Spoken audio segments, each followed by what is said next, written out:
All right, welcome back. Now, my brother over there, Mr. Schmidt, had something that he wanted to surprise me with, a off the cuff topic after we just did our recap of Joshua, and I'll let him go ahead and ask me and see what my own reaction is. Well, welcome back, everybody. We are just sitting here visiting, and we're obviously drinking a little scotch, and my brother's drinking wine, and I'm chomping on a fantastic, beautiful cigar. And one of the things that we discuss quite frequently is, who we are, what made everything, who made that. I mean, all the philosophical questions of the ages we like to discuss in depth. And one thing has been sticking into my mind lately that I keep trying to wrap my head around is, are we the sum total of our parts? Meaning, and the main question of that is, where does consciousness lie? Does consciousness live in our atoms? Does it live in the protons and nuclei? And the answer is no, or maybe it is. I don't know. So you have these very small pieces of our body that are doing their own thing. They have their own mission. All right, let me stop you there because I feel this question is for me. Now, are we the sum total of our parts? I think is a different question than what is consciousness. And also, I think, are we the sum total of parts down to a nucleus or atom? I would challenge anyone to think, is the color blue because all the atoms are blue? I would say no. I think that's an interesting, crazy question. The atoms in blue are not blue. Well, the only reason you know what blue is because your mind told you to. There is no blue. Exactly, but that's just semantics of language. The color, no matter what you say it in, azul, blue, blah, blah, blah, blah, is the same thing. It doesn't change the color or what you could see the atoms if you could see on such a small, minute level. Now, do I think that we are our parts? I think that we are a collection of memories.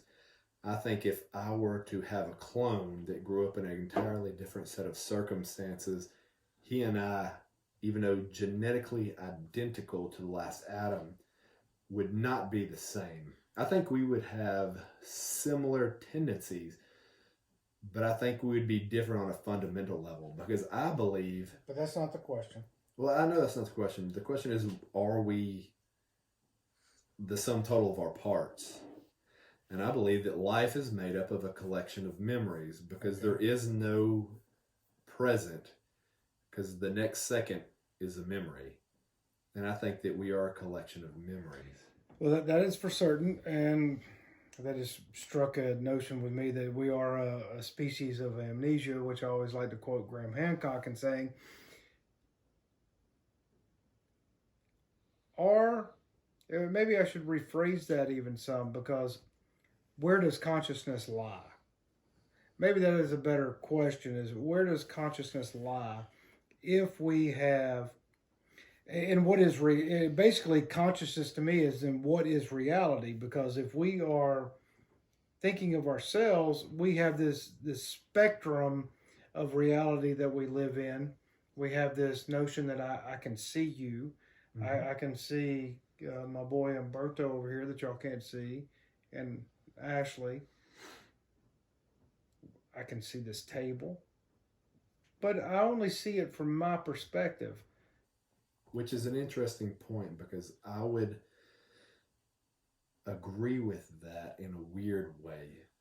I would say that consciousness is a perceived set of boundaries. And what I mean by that is we can only see what we can see. Now, where does consciousness come from? I would like to know the answer to that. But what I think consciousness is a perceived set of boundaries. For instance, if we could see radio, television, or microwaves, I could not see you. unless we were in some kind of room infused with copper. Well, to stop right there, what you are saying is exactly what Donald Hoffman, similar to what Donald Hoffman says, is that we only perceive things that allow us to survive. And I could almost agree with that. I think we do see a lot of things that do not enable us to survive. I think there's a lot of things that we see that would not enable us to survive. For instance, berries. Not all berries are edible, but we see berries in a bright, vibrant flavor that are red, like blackberries before they're ripe. They're red, or cherries that you can also eat, but there are a lot of berries that are red that you cannot eat, and that is not a survival trait that we can see that helps us to survive. I think that goes a long way to helping us survive, but it does not go the full way to survive. Well, the whole question is consciousness. Our consciousness is dictated by borders, there's no escaping that. Our consciousness, our perceived levels of consciousness, we can only see and understand things from our learning, which means our experience, just all of our collective experience. Is that our consciousness? I think it is a portion of our consciousness. I don't think it tells the whole story. I think if we want to be completely honest with ourselves and anyone that's watching, we do not know the answers to these things, nor will we ever know the answer to these things. I think Plato, Aristotle, and a host of other thinkers have thought about these things for millennia, and we don't know. I would not say that I'm as smart as Plato, Aristotle, or any of the other great thinkers. Oh, sir, you are cutting yourself short. But what I do think consciousness is again a perceived set of boundaries. But I think of consciousness is almost a inceptual, like if I'm going to put it into a Hollywood thing, because I'm trying to put it in something that most people will view it as, is some kind of inceptual dream that we dream and we create our own reality and our own consciousness in a pretty substantial way. Because I do believe that thoughts are things. And if you believe you're going to succeed, you will.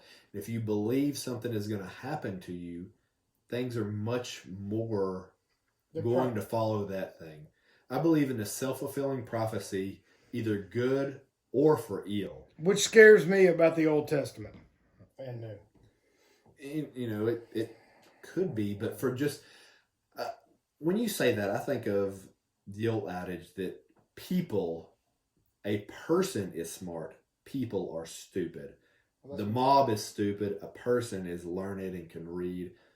A mob is willing to go down any path that some leader puts them out. But I do believe in a self-fulfilling prophecy, and I do believe that we have a greater impact on our own consciousness and reality than what we think we do. Well, I would have to absolutely agree with that. My dilemma comes in is we do realize that I'm holding this glass. I do realize the taste of scotch. It is good. I do know that an apple is an apple. I do feel it. I do recognize it. I do enjoy a hug from someone I love. Where does that thought, where does that notion of I am alive, I know I'm alive, or at least something is telling me I'm alive. Descartes, I think, therefore I am. Yes. So, what is it? Where is it? Is it in my mind? Well, where is my mind? And all of these little bitty pieces of ourselves, of our body, of the physical notion of ego, and this is my body, but just on a very small scale. I mean, I could just dive right into my leg and see massive amount of space. I can see that I'm running into resistance of this table, even though there's a mass amount of space in this table. I mean, with all the space, I should just be able to move right through the table. I should fall right through the chair, but I'm not because these small particles are repelling each other, and no neuroscientist or no one who studies the brain can come up with a notion or any reasonable conclusion about where the consciousness is and what is it. No, because a fully functioning, perfect brain can be in a catatonic state and no one can know why it is. Or a perfectly fully functioning brain from the outside perspective can be damaged in some way through, say, disassociative identities, what you would say, just crazy people. Or what someone would say crazy. I mean, that would be us. Well, I happen to think that normality is the worst thing to ever strike humanity. You should never want to be like others. You should always want to be your own individual person. Well, what we're talking about is consciousness and where it lies. And then you brought up something of where does consciousness lie in the brain? Maybe it doesn't. Like you've said several times, maybe we're antennas. Now, my personal thought on that is we're getting to almost what we believe. Now, I think that it's not unreasonable to think that we were every human is a piece of divinity because we're all connected in some way.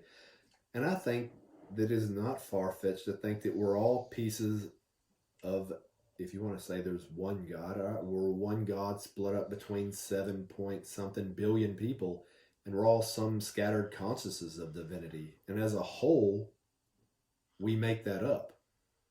Yeah. But where does that consciousness lie? I don't think it lies within the human body. I think the human body is a well-organized and designed self-replicating machine that is built to do a purpose or some purpose. And if you were to personally ask me what it is, it's to house some form of consciousness of a God that is dead or dying and has split itself into 7 point something billion particles to survive. Very, very good answer, sir. And as an impromptu sort of question, because this is something that we just said roll the cameras in this discussion, and I asked my brother to, let me just throw out a topic to you, and I'm going to tell you, I'm going to have a drink to that, because I thought you did a really good answer. It is impossible for anyone to know the answer to where is consciousness. Of course, some people absolutely believe they know. Like the people that believe wholeheartedly that the Old Testament is fact, or the Hindus that are passively believe that they have the right answer, or Buddha. And who knows? Maybe one of them do have the right answer. And I certainly hope it's not the Jehovah of the Old Testament. I certainly hope that's not true. I hope that is not true. Again, I'd rather believe that everyone has pieces of the answer. And they are probably connected. And I always go back to that quote from Hancock that, we're a species with amnesia. But where do we lie, and what is perception? Because I just think, there could be, if you dive into my knee and you see the little spinning universes all over, trillions of them inside of my knee, and then you zoom out outside of the earth, and then the earth is this little tiny ball that looks just like the same little tiny ball that's inside of my knee. Everything is perspective. And on all things perspective. Everything is perspective, and where is consciousness? And if you go further out into the universe and look down on Earth, where you can't even see it, and if you zoom in some to Earth, it's just another circular motion running around some nucleus. And then you pull back further, well, there is no humanity. There is nothing there. There's just it's a dot. And there are dots everywhere. There are dots inside of this. So, speaking of dots, and we're here trying to connect those dots within our own church, own religions, and whatever we have when we're exploring the Old Testament, and you give me this impromptu question. Now I'll give you the same question since you've heard my answer. Where do you think consciousness comes from, and are we the sum total of our parts? I do not. Well, it's a two-part answer. I think that without a doubt, we are the sum total of our parts. Well, explain. Go into deeper detail Uh, about that. and I'm talking on a molecular structure. I mean, obviously, all of these little bitty parts equal what you see. See, now I have questions about that because if we are all the sum total of our parts, we can take all the elements that make up human beings and throw it on this table and add the correct amount of water and mix together. We will not have a human being in the morning. No, we will not. So when I hear someone say we are the sum total of our parts, I can take all the parts of a house and throw it on the ground, and that does not a house make. It does not, but that's not what I'm saying. That's what I'm asking you. Go into further detail. Well, I would have if I wasn't so rudely interrupted. That's what I'm good at. So we are. I am these molecules. I am this blood flowing through my veins. I am. Part of me is my big toe. Part of me is my hair that I get cut off and it flies away from me. All of these things. I'm not the same person that I was 7 years ago. I am completely a new entity. All the time I am losing part of myself and recreating myself. I am, as you said, a machine. But I have all these little bitty tiny parts. And then there are factions inside of these parts that I have no conscience of. I can't dictate right now for my blood to go in reverse. I can't do that. I can't tell my heart to stop beating right now. I can tell my eyelids to start blinking. But there's some things about me I cannot control. But I can control the way I think.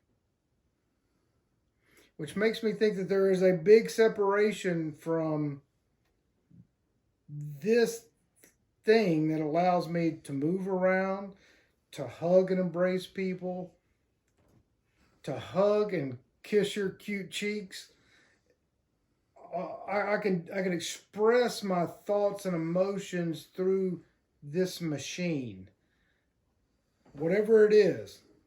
And I know that if I go down, drill enough, deep enough, that it's going to be something that I can't explain, something that nobody can explain. I think of it as Harriman's. You can always divide and go deeper and deeper and deeper and deeper. It's infinitely deep and it's infinitely larger. But where am I in all of that? Where are you in all of that? You know, we find ourselves in this one little bitty spot and this one dot where we can see each other and communicate. And I am not too dissimilar from pretty close similarity to your belief. I think that we are a mass consciousness. We are a collective consciousness. And that we all have different perspectives from different pieces of consciousness. Okay, so now that begs the question of where does consciousness lie for you? Is it an internal, within your own structure, which you believe are the sum total of your parts, or is it something away from your machine here? Or is it could be it could be both. I think it is both. I think that I am here to learn and grow this little sliver of consciousness. I am here to do the best I can to do a whole host of things. One would be to be a protector of my family, to love, everyone involved in my life that I determine from my own volition who is worthy of love as Jehovah. Without all this fiery, smitteny craziness. It's a difficult proposition because I'm piecing it together as we go. I don't know if I am a part of the mass consciousness, which I'm growing more inclined to believe that I am, that we all are, that we are all part of the same thing. And it's hard not to come to that conclusion, because when you see everything is the same from the smallest level to the highest level, and everything interacts together, I don't know how humanity in this little dot cannot be in a mass connection. I don't know how you can have this little dot and then have all these little bitty nothings on it that are not all one. Because if a big rock came and hit the earth, we're all dead. The dot's gone. Does that mean all the little pieces of the dots are different, or maybe they're all the same? I don't know. I think that we are one. I think that we are one. Where the oneness comes from is something that I am struggling with trying to pinpoint in a scientific way, because we do a lot of, as y'all don't know because we just started these videos, there's a lot of scientific things that we like to explore with consciousness, and we can go into a lot of those, but we're not going to do that here. Well, scientifically is a whole nother situation and set of problems, because as far as we know, and right now we only have one life to live. Then what do you feel with this life? That'll bring me to the next of what I assume you're going to go into, is multiple lives and how the consciousness is split between those. Well, let me. I'm going to stop you there, because I didn't finish my thought fully. Was that the science of the self is starting to catch up to the whole philosophical notion of really Hinduism and parts of Buddhism, and science is starting to reach and starting to understand some of those things from great minds like Sheldrake and Donald Hoffman and Harriman, and I mean, the list is long.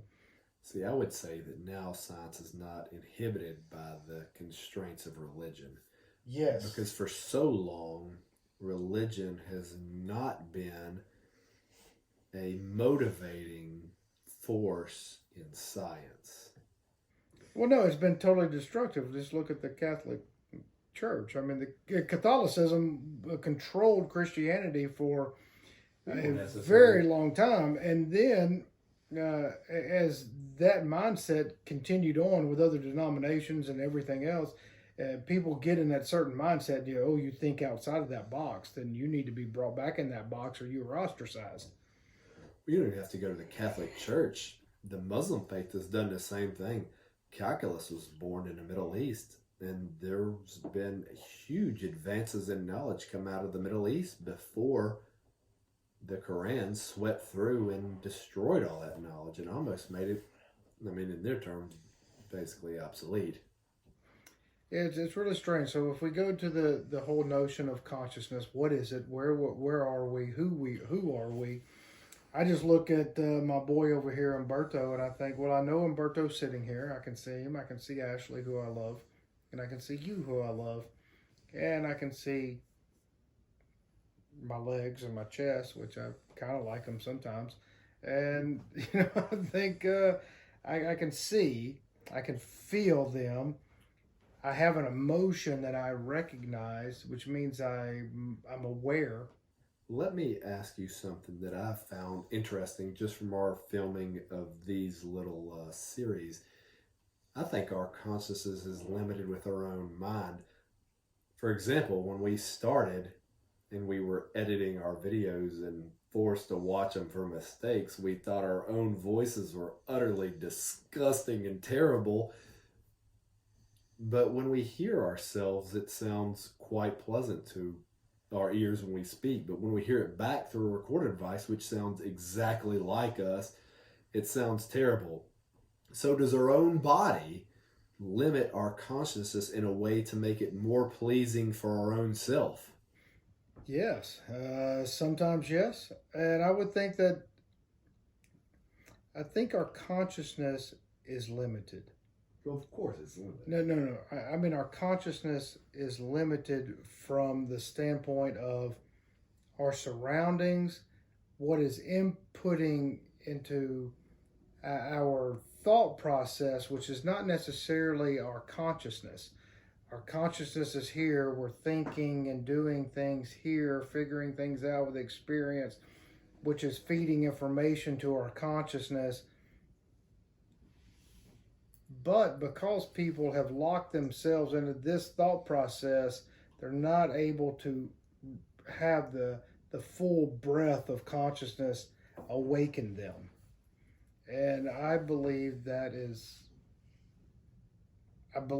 part of the structure of our bodies. Like this is me figuring out life, and my consciousness is something greater than me and my thoughts.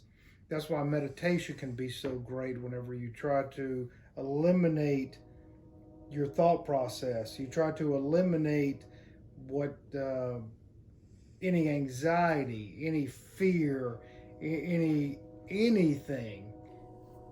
Okay, so I've got to stop you there. When you said that our consciousness is limited by our own thoughts and how we think and what we think, what do you think consciousness means to people that have never tried to experience thought for themselves? They've only been told what to think. Right, that's kind of my point, is that I don't think they experience the full level of consciousness. Now, I would say, do they, or not even say, I would ask the question, do they experience consciousness at all? Well, sure. I mean, they know they're walking. They know that they're having a hard time breathing. But is that consciousness? A dog knows that it's walking, and a dog knows that it's breathing, and a dog knows it's hungry. For that matter, a cow knows that it's hungry, and a cow knows that it's walking. And if you shepherd a cow or a sheep or any other animal, it knows to go. Does that entail a human experience? Kind of like the Israelites out of Egypt. Yeah, I mean, does that entail, is that the human experience? I mean, is that consciousness? Are all humans conscious? I would have to say that they are consciousness, and I think about this. This is something that weighs on my mind a lot, and that I write about a lot, and that I'm trying to figure out, because if you have so many people that don't think at all, like just like zero. Yeah, zero. They think about, okay, well, I have to go to work today, or I don't go to work today, or I'm going to have welfare, or I'm going to be a great achiever, or, but they don't think about the idea of that I can think. I can question. So you believe they have the ability but never fully... I don't think they realize it. I think it's the kind of the levels of understanding. Like, you cannot be an enlightened person without taking the necessary steps to get there. Like, I am far from being enlightened. Well, not only would I say which your point is correct, I would also add to that, you cannot unknow what you have known. Like, you cannot walk through a door and then forget you walked through that door. Once you're enlightened to something, you know you're enlightened to it, and there's no going back. There's no going back. It's like going down many rabbit holes that are out there in the world. Where you once you know and understand the Council on Foreign Relations or the Trilateral Commission or I mean, many of these other things. Once you start reading and understanding things, Why don't we just go to the Council of Nicaea, which we're already right, on in the Bible? right. I mean, there's so many things that once you know them, well, then your eyes are open. And so many people just live their life with their eyes closed, only because their mama and daddy told them to. Like you and I would be Muslim if we were just born in the Middle East. Sure. We would be Buddhist or Hindu if we were born in India, depending on where. But Okay, now I challenge you to answer this question in less than 30 seconds. Is ignorant bliss? Go. no, Good straight answer. I would say the same thing. Now I would say you do spend more time upset once you know things are happening around you, but I do not think ignorance is bliss. I do not either. I think ignorance is something other. I think we're limited by the English language and the words of that because I don't really.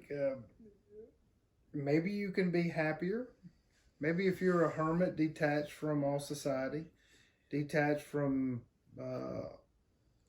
all. If you just take yourself back 250 years, and this as somebody living out in the woods all by yourself or with a couple of people you love and you're taking care of each other, but you don't know much of anything except how to hunt, cook, and whatever. Maybe maybe ignorance isn't that bad of a thing, but you still have to be smart enough to be able to take care of yourself. So I don't know, and it all still boils down to consciousness.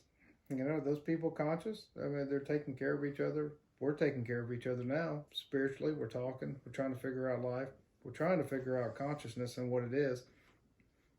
Well, I would say that there's a difference between consciousness and then just the overwhelming desire to live. I think there's a lot of situations of people, when I think of that situation, I go to either Pol Pot's or somebody that lives in a Mao or Stalin regime where you're just struggling to survive. And I'm not sure that you... Well, hell, that's worldwide right now. Well, I'm not sure you're granted the luxury of consciousness. I think that you're almost a beast in the field, tooling, trying to survive. And you're not granted the luxury of these philosophical things that we're talking about right now. Well, now you're going to a kind of a different, well, not a kind of, it's a big different subject, is that most people and the way society is structured, and I think the way the elites have done it, is you are not allowed to learn what consciousness is. You're not allowed to go explore because your time is so limited. See, I would beg to differ. On this point, and I'll tell you why. Because I started recording almost every hour of my time, where it goes to movies, books, things of that nature. And I thought of something. Next time anyone is out there scrolling to try to find what to watch next on Netflix, why don't you pick up a book instead? I think people mindlessly spend more time on television or social media than any other time that they think they do not have. I think people are trapped and think that they have no time to do this and no time to do that. I think that's completely and utterly wrong. I think you waste, not you, but most people waste more time than they ever even realize they do. Most phones now have a screen time where you can see how much time you spend on the phone a day. Now, I think you add that up, and then you add up your Netflix account and all the other mindless crap television you watch, and then you understand where your time goes. And I think this is a big illusion of that we don't have any time to spend on this and any time to spend on that. I think the average person has more time to spend than they think they do. And instead of dreaming about crap at night, maybe go to sleep thinking about some kind of philosophical thing that expands your mind instead of what I have to do at work tomorrow. Maybe give your own self some time to break away. Well, let me... I got a little rant. Let me extrapolate from your thoughts, because the majority of people that wake up in the morning, they work until, let's just say the average Joe, till 5-ish. They drive home.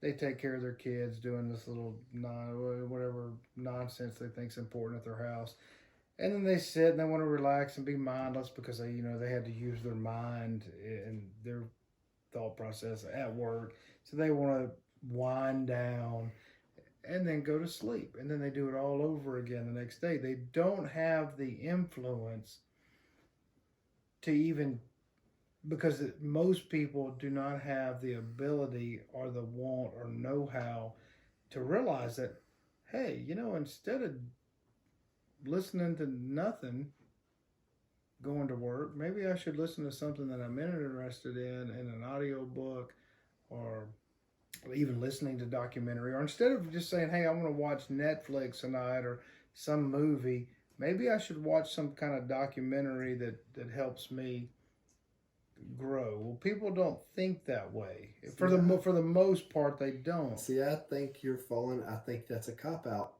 No, it is a cop out. I think of the same way of that as the old Ronnie Coleman adages. Everybody wants to get big, but nobody want to lift them heavy ass weights. Well, now, you're missing the point. Well, no, I'm catching your point. Now, I think that you can watch mindless television, and I think there's a lot of Easter eggs hidden in mindless television that are for just the people in the know. Oh, for sure. I mean, that's what it's a hero's journey.